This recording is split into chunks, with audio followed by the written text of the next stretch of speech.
Hello दोस्तों, स्वागत है आप सभी का एक बहुत ही शानदार और मोस्ट इम्पॉर्टेंट वीडियो में।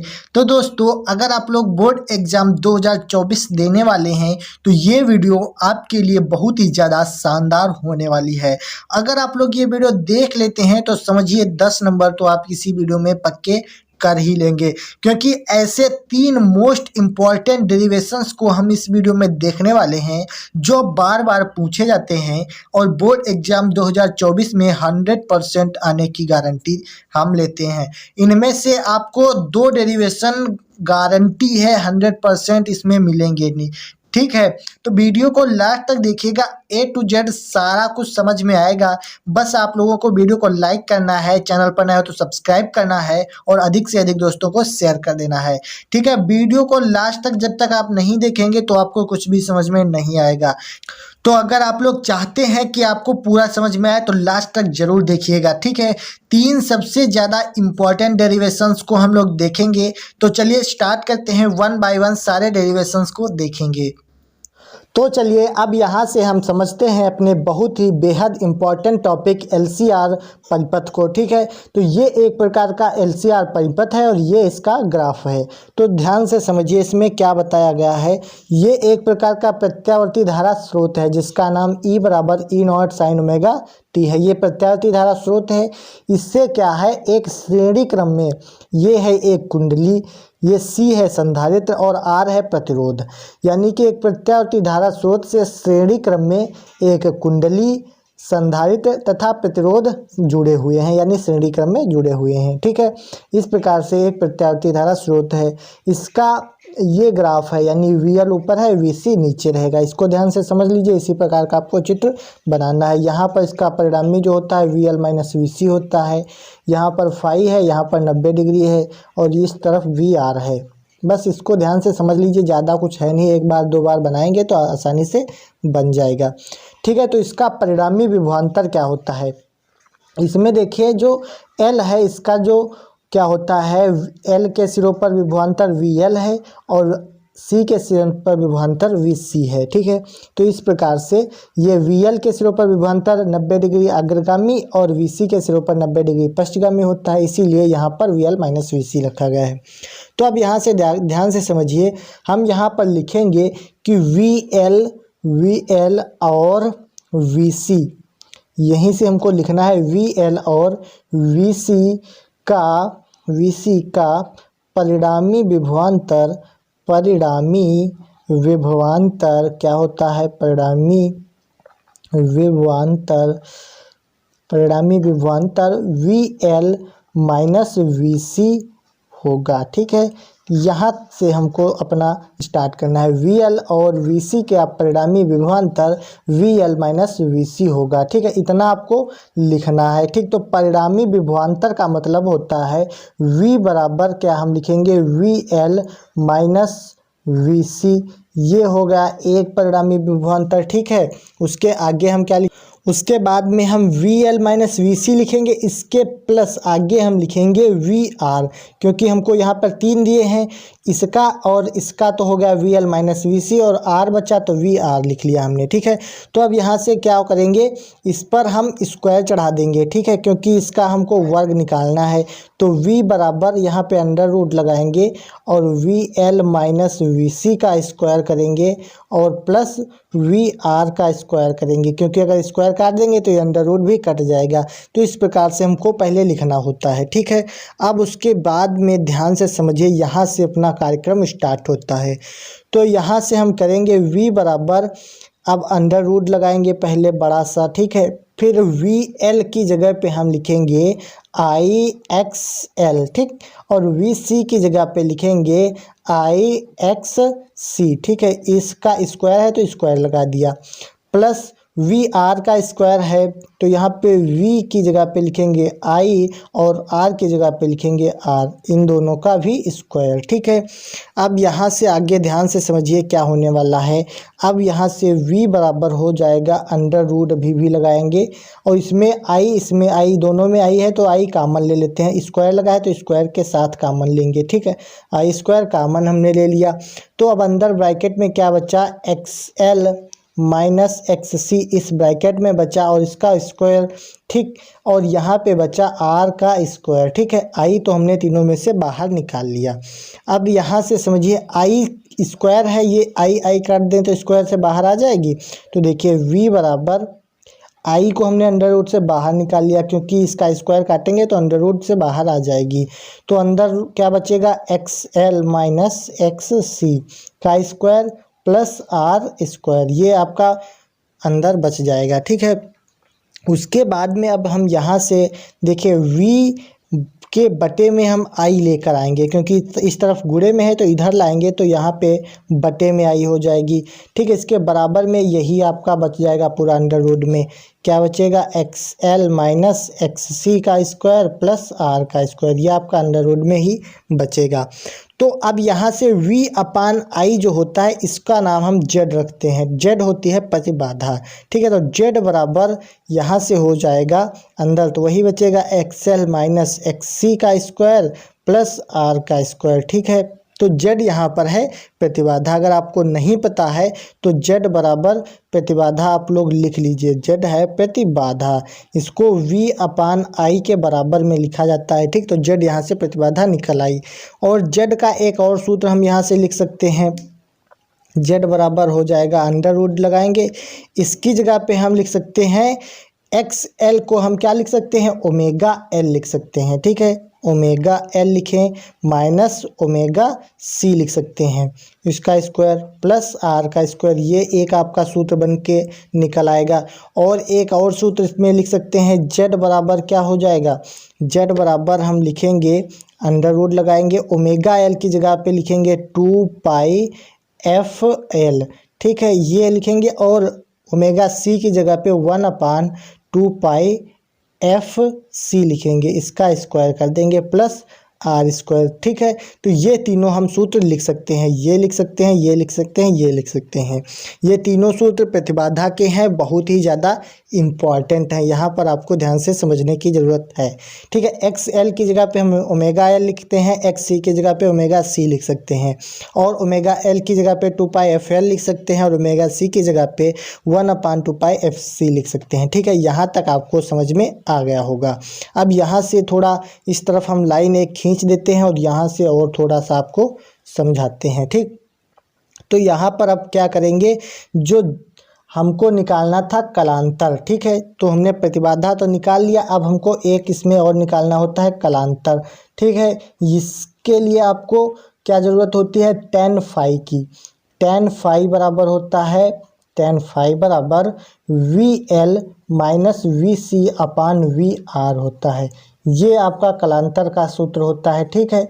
अभी ये निकाला नहीं है, इसको हमने सूत्र में रखा है सिर्फ, इसका कलांतर अगर पूछेगा कि एलसीआर परिपथ का कलांतर क्या होता है तो आप ये सूत्र रखेंगे, tan फाई बराबर V L minus V C upon V R, ठीक है। तो इसको हम लिखेंगे tan फाई बराबर वी एल की जगह पे इसमें हम फिर वही प्रोसेस आई एक्स एल रखेंगे, और यहाँ पर वी सी की जगह पे आई एक्स सी रखेंगे, ठीक है, और नीचे रखेंगे वी आर की जगह पे आई आर, ठीक। पूरा वही प्रोसेस फिर से यहीं पर करना है, ठीक है। तो यहाँ से हो जाएगा tan फाई बराबर, इसमें से आई हम कॉमन ले लेंगे तो यहाँ बचेगा एक्स एल माइनस एक्स सी, ठीक, और नीचे क्या बचेगा आई आर। तो अब यहाँ से आई और आई कट जाएगा, तो अब यहाँ से ध्यान से समझिए, तो tan फाई बराबर, क्योंकि आई कॉमन था इसलिए हमने काट दिया, तो tan फाई बराबर बचेगा क्या, एक्स एल माइनस एक्स सी, ठीक, और बटे में आर बचेगा।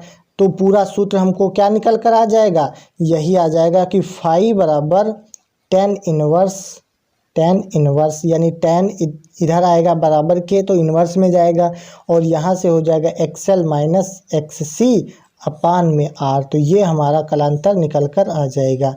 ये एक सूत्र हो गया। अगर आप लोग ये वाले ओमेगा एल वाले सूत्र रखना चाहें तो इसको भी लिख सकते हैं, यानी फाई बराबर इस प्रकार से लिखेंगे, tan inverse omega L, X L की जगह पे omega L minus omega C लिख सकते हैं इसको, और बटे में आर, ठीक है, या फिर इसको 2 पाई एफ एल लिख सकते हैं, तीनों सूत्र आप लोग बना सकते हैं, ठीक है। तो उम्मीद करते हैं यहाँ तक आपको बिल्कुल क्लियर समझ में आ गया होगा, ठीक है। तो एक बार फिर से समझा देते हैं ताकि आपको अच्छे से समझ में आ जाए। देखिए VL और VC का परिणामी विभवांतर VL माइनस VC होगा, इसलिए हम V बराबर VL minus VC plus VR लिखेंगे क्योंकि यहाँ VR छूट गया था। फिर इसका हम अंडर रूट लगाएंगे और दोनों का स्क्वायर कर देंगे, इससे कोई फ़र्क नहीं पड़ता है। ठीक है, तो इसको हम यहाँ से लिखेंगे V बराबर VL को IXL और VC को IXC स्क्वायर करेंगे, इसमें VR का हम लिखेंगे IR। ठीक है, दोनों में से आई स्क्वायर को कॉमन ले लेंगे, फिर इसका काट देंगे स्क्वायर से अंडर रूट, तो यहाँ से आई बाहर आ जाएगा। जब बाहर आएगा तो इसको हम बराबर के इधर भेजेंगे, तो यहाँ से V अपान आई बराबर जेड हो जाता है। ठीक, और अंदर बचता है XL माइनस XC का स्क्वायर प्लस R स्क्वायर। तो XL की जगह पे ओमेगा L लिख सकते हैं और XC की जगह पे ओमेगा C स्क्वायर लिख सकते हैं। तो ये सारे सूत्र आपके बन जाते हैं।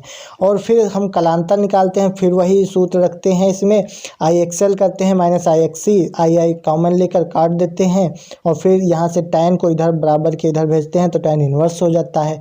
और यहाँ से हमको फिर XL माइनस XC मिल जाता है, इसमें हम ओमेगा L या ओमेगा C रख सकते हैं।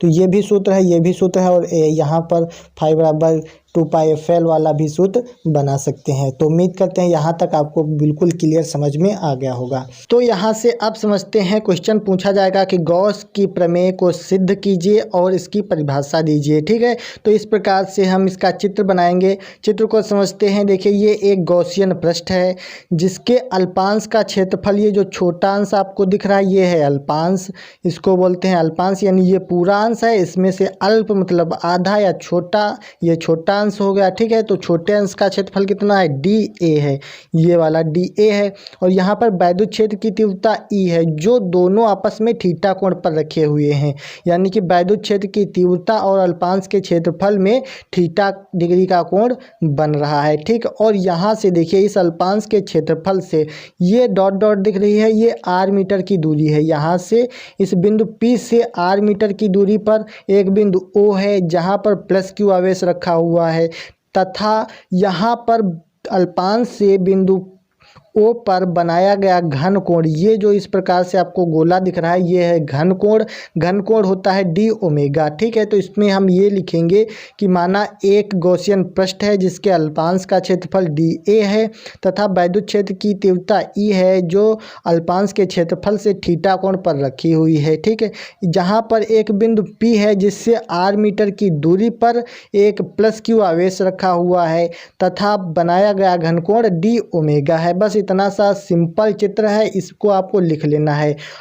तो यहाँ पर सबसे पहले हमें अल्पांश से गुजरने वाला वैद्युत फ्लक्स निकालना होता है, उसके बाद में हम उसका समाकलन कर देते हैं तो पूरे पृष्ठ से गुजरने वाला वैद्युत फ्लक्स निकल आता है। ठीक है, तो सबसे पहले हम इस अल्पांश DA से गुजरने वाला वैद्युत फ्लक्स की गणना करेंगे, उसके बाद में हम पूरे का समाकलन करेंगे तब पूरे से आएगा। तो सबसे पहले इसमें हम लिखेंगे कि अल्पांश DA से गुजरने वाला वैद्युत फ्लक्स, DA से गुजरने वाला वैद्युत फ्लक्स, क्योंकि हमको पहले अल्पांश का चाहिए तो अल्पांश DA से गुजरने वाला वैद्युत फ्लक्स, ये आपको भी लिखना कापी में है तभी आपको अच्छे मार्क्स मिलेंगे। ठीक है, तो वैद्युत फ्लक्स इतना लिखेंगे।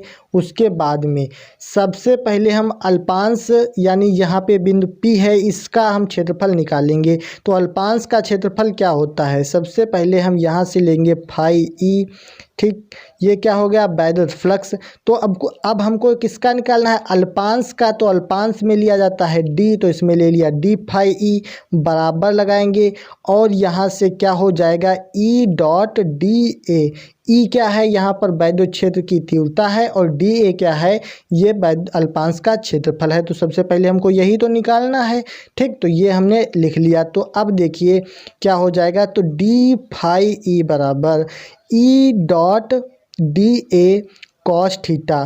ठीक, ये हमने अभी आपको बताया कि यानी कि अल्पांश है तो इसलिए D लगाया गया है, लेकिन फाई E बराबर अभी हमने सूत्र बताया था वैद्युत फ्लक्स का, EDA कॉस थीटा होता है। तो वहाँ से ये सूत्र हमने रख लिया यानी खोल लिया पूरा। ठीक है, तो अब देखिए जो E का मान होता है यहाँ से आप लोग लिख सकते हैं E बराबर क्या होता है, E बराबर होता है 1/4πε0 Q/R²।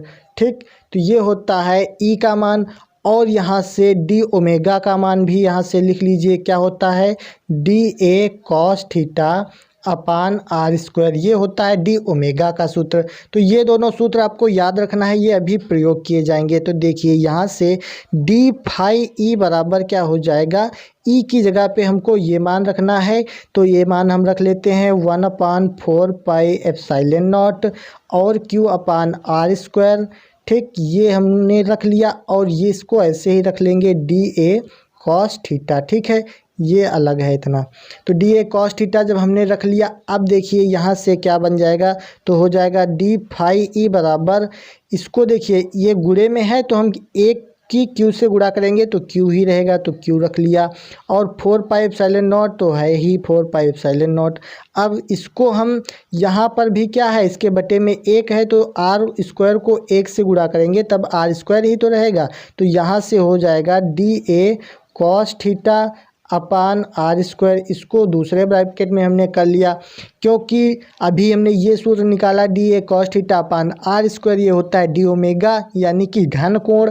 तो यहाँ से हम डी ओमेगा रख देंगे, तो देखिए ये हो जाएगा डी फाई ई बराबर Q upon 4 pi epsilon not, और इस पूरे की जगह पे डी ओमेगा सूत्र निकला है तो इसको हम रख लेंगे डी ओमेगा। ठीक है, अब यहाँ से इसको हम मान लेंगे समीकरण नंबर 1। ये हमने निकाल लिया कहाँ से, अल्पांश डीए से गुजरने वाला वैद्युत फ्लक्स। ठीक है, तो अब देखिए जब ये इतने से हमने निकाल लिया, तो जब हमको ये पूरे का चाहिए, क्योंकि जब पूरे से निकलने वाला वैद्युत फ्लक्स निकालेंगे तभी सूत्र निकलेगा, तो हमको पूरे से निकालना है। तो यहाँ से लिखेंगे कि पूरे पृष्ठ से गुजरने वाला वैद्युत फ्लक्स, पूरे पृष्ठ से गुजरने वाला वैद्युत फ्लक्स, बहुत ध्यान से समझना। ठीक है, अभी बहुत इम्पॉर्टेंट है इसलिए आपको ध्यान से समझना है। तो लिख लेंगे पूरे पृष्ठ से गुजरने वाला वैद्युत फ्लक्स। ठीक, तो ये कैसे निकलेगा, अब देखिए जो समीकरण 1 हमने बनाया है इसका समाकलन कर देंगे। तो यहाँ से क्या होगा, समाकलन का चिन्ह इस प्रकार से लगाया जाता है। तो पूरे में समाकलन लगाएंगे तो डी फाई ई इधर भी लगाएंगे और इधर Q upon 4 pi epsilon not, और इसमें लगाएंगे डी ओमेगा में। ठीक है, क्योंकि इसका तो समाकलन होता नहीं है, ये कांस्टेंट राशि है, इसमें डी का होगा और इसमें भी डी ओमेगा का होगा। तो अब देखिए जब इसका समाकलन करेंगे तो यहाँ से डी हट जाएगा, यानी कि सिर्फ यहाँ पे फाई बचेगा, ये पूरा चिन्ह हट जाता है, चिन्ह हटेगा डी हटेगा, इसमें से चिन्ह हटेगा डी हटेगा, तो यहाँ से आ जाएगा फाई ई बराबर Q upon 4 pi epsilon not. ठीक, अब देखिए जब ये हट गया ये हट गया, इसका जो मान होता है सिर्फ डब्लू का, यानी कि डी डब्लू का मान होता है, पूरे का क्या होता है 4 पाई होता है। ये एक मान आपको ध्यान रखने की ज़रूरत यहाँ पर पड़ती है। इसमें से जब इसका समाकलन करेंगे तो डी डब्लू का जो मान होगा वो यहाँ से 4 पाई मान होगा। ठीक है, तो इस समाकलन के साथ ये डी हट जाएगा और इसका जो मान होता है वो 4 पाई रख देंगे। तो हम इसको यहाँ पे गुणे में है तो गुणे में 4 पाई मान रख दिया। ठीक, अब देखिए मोस्ट इम्पॉर्टेंट यहीं पर है, इसका समाकलन कितना होता है 4 पाई, इसकी जगह पर ये डी हट गया तो सिर्फ फाई ई बचा। तो अब यहाँ से 4 पाई और ये 4 पाई कैंसिल हो जाएगा, क्योंकि ये बटे में है और ये ऊपर है अंश में है और ये हर में है, तो दोनों कट गए। तो यहाँ से फाई ई बराबर निकल कर आ जाएगा क्यू अपान एप्सिलॉन नॉट। ठीक, यही हमने कहा था कि phi E Q upon epsilon naught होना होता है, यानी कि किसी पृष्ठ से गुजरने वाला वैद्युत फ्लक्स पृष्ठ द्वारा घिरे कुल आवेश क्यू का 1 अपान एप्सिलॉन नॉट गुना होता है। ठीक है, इतना समझ में आ गया होगा। तो यहीं पर एप्सिलॉन नॉट क्या है समझ लेते हैं। एप्सिलॉन नॉट है निर्वात की वैद्युतशीलता, निर्वात की वैद्युतशीलता है, वैद्युतशीलता, ये आपको याद रखना पड़ेगा। ठीक, तो निर्वात की वैद्युतशीलता याद हो गया होगा। तो इतना हमको सिद्ध करना था तो हमने सिद्ध कर दिया है। तो उम्मीद करते हैं ये आपको वीडियो अच्छी लगी होगी। वीडियो अच्छी लगी है तो लाइक कर दीजिए ज़रूर, और चैनल पर नए हो तो सब्सक्राइब कर लीजिए। चलिए यहाँ से देखते हैं अपना अगला क्वेश्चन, बहुत ही ज़्यादा इम्पॉर्टेंट है, पूरा 5 नंबर में क्वेश्चन पूछा जाता है। एम्पियर का नियम, ठीक है, तो एम्पियर का नियम इसका इस प्रकार से पूछा जाएगा क्वेश्चन कि दो समांतर धारावाही चालक तारों के बीच लगने वाले बल की गणना कीजिए, या फिर कहेगा एम्पियर का नियम लिखिए। दोनों में से आपको कोई एक क्वेश्चन मिलेगा, 100% इसमें से एक क्वेश्चन मिल ही जाएगा। ठीक है, तो ये क्वेश्चन बहुत ही ज्यादा इंपॉर्टेंट है, तो ध्यान से समझिएगा। इसमें क्या होता है, दो समांतर धारावाही चालक तार होते हैं। ठीक है, इनकी P और Q ये इनके मान है, यानी एक तार PQ है, एक RS है। इनमें क्रमशः I1 और I2 एम्पियर की धाराएं प्रवाहित हो रही हैं और इनके बीच की दूरी R मीटर की दूरी है। ये सब आपको देखते ही समझ में आ रहा है और इन पर बल F लग रहे हैं। बस इतना समझना है, जब इनमें समान दिशा में धाराएं यानी ऊपर को ही प्रवाहित होंगी तो ये दोनों एक दूसरे को आकर्षित करेंगे, और जब इनमें विपरीत दिशा में धारा यानी एक ऊपर जाएगी एक नीचे आएगी तो ये दोनों एक दूसरे को प्रतिकर्षित करेंगे। बस इसमें इतना ही समझना है, बाकी आपको प्रूफ करना है।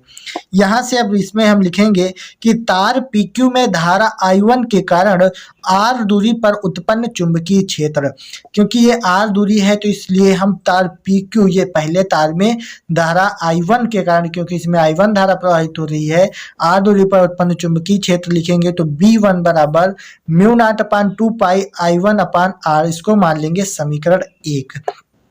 तार PQ में धारा I के कारण R दूरी पर उत्पन्न चुंबकीय क्षेत्र B बराबर μ0/2 पाई I1 अपान R, समीकरण नंबर 1 मान लेंगे इसको। उसके बाद में हम देखेंगे चुंबकीय, क्योंकि इसी क्षेत्र में क्या लिखेंगे, क्योंकि इसी चुंबकीय क्षेत्र में तार RS स्थित है। जो RS तार है वो एक ही चुंबकीय क्षेत्र में स्थित है ना, तो इसीलिए हम लिखेंगे चूंकि इसी चुंबकीय क्षेत्र में तार RS स्थित है, अतः तार RS पर कार्य करने वाला बल। ठीक है, तो RS पर कार्य करने वाला बल जब हम निकालेंगे तो इसका सूत्र होता है F बराबर I2 B1 L sin theta. ठीक है, तो I2, क्योंकि इसमें तार RS में I2 धारा प्रवाहित हो रही है तो हम I2 रखेंगे, तो F बराबर I2 B1, जो हमने समीकरण 1 B1 निकाला है वही हमको इसमें रखना है, क्योंकि चुंबकीय क्षेत्र एक ही है। ठीक है, तो F बराबर I2 B1 L sin theta. ठीक, अब साइन थीटा तो साइन थीटा ही रहेगा, तो यहाँ से लिखेंगे F बराबर I2 B1 की जगह पे μ0/2 पाई I1 अपान R, ये वाला जो हमने समीकरण 1 निकाला वही हमने रख लिया। ठीक है, फिर L साइन थीटा है तो L साइन थीटा ही रहेगा। उसके बाद में L क्या है, चालक RS की लंबाई है, ये आपको पता होनी चाहिए। उसके बाद F बराबर μ0/2 पाई, इसको अलग बाहर निकालेंगे, ये वाला पोर्शन बाहर निकाल लेंगे। ठीक है, फिर I1 I2 को एक पास कर लेंगे, L साइन थीटा तो L साइन थीटा बटे R है तो बटे R पूरा वैसे ही रहेगा। उसके बाद में F अपान 1, यानी F के बटे में 1 होता है, यहाँ पर भी 1 मान सकते हो। ठीक है, तो F अपान 1 बराबर μ0/2 पाई I1 I2 और साइन थीटा इंटू L अपान R, यहाँ पे सिर्फ R होगा। ठीक है, R स्क्वायर नहीं होगा, अपान R हो जाएगा। ठीक, तो अब क्या होगा, यहाँ पर F अपान L, जो ये सीधा वही उतारना है, जो L है इसको बटे में लाना है, यानी इधर गुणे में है इधर लाएंगे तो बटे में हो जाएगा, तो F अपान L μ0/2 पाई I1 I2 sine theta upon R, ये R स्क्वायर नहीं है, गलत लिखा है तो R। ठीक है, पूरा सूत्र वही निकालना है, बस L को F के बटे में ले आना है। उसके बाद में जब हम ये इतना निकाल लेते हैं, F अपान L बराबर μ0/2 पाई I1 I2 अपान R साइन थीटा। ठीक है, ये हमको निकाल लिया हमने, इसको समीकरण 1 भी मान सकते हो या कुछ भी कर सकते हो। ठीक है, तो तार की प्रति मीटर लंबाई पर बल, हमको ये L है इसकी 1 मीटर लंबाई पर, यही कह रहा है तार की प्रति मीटर यानी 1 मीटर लंबाई पर बल कितना लगेगा, तो 1 मीटर बल लगने के लिए हमको लंबाई 1 मीटर रखनी होगी। I1 I2 बराबर 1 एम्पियर रखना होगा, साइन थीटा का मान 1 रखना होगा, साइन 90 का मान 1 होता है तो थीटा बराबर 90 रखेंगे, R 1 मीटर, यानी सब कुछ 1 मीटर रखेंगे तभी तो 1 मीटर लंबाई पर बल ज्ञात हो पाएगा।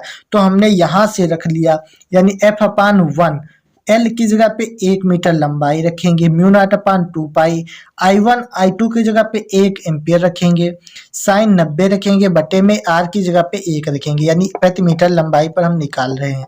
तो F अपान 1 μ0/2 पाई साइन 90 का मान 1 होता है, सब कुछ 1 हो गया, तो यहाँ से निकलता है F बराबर μ0/2 पाई सिर्फ।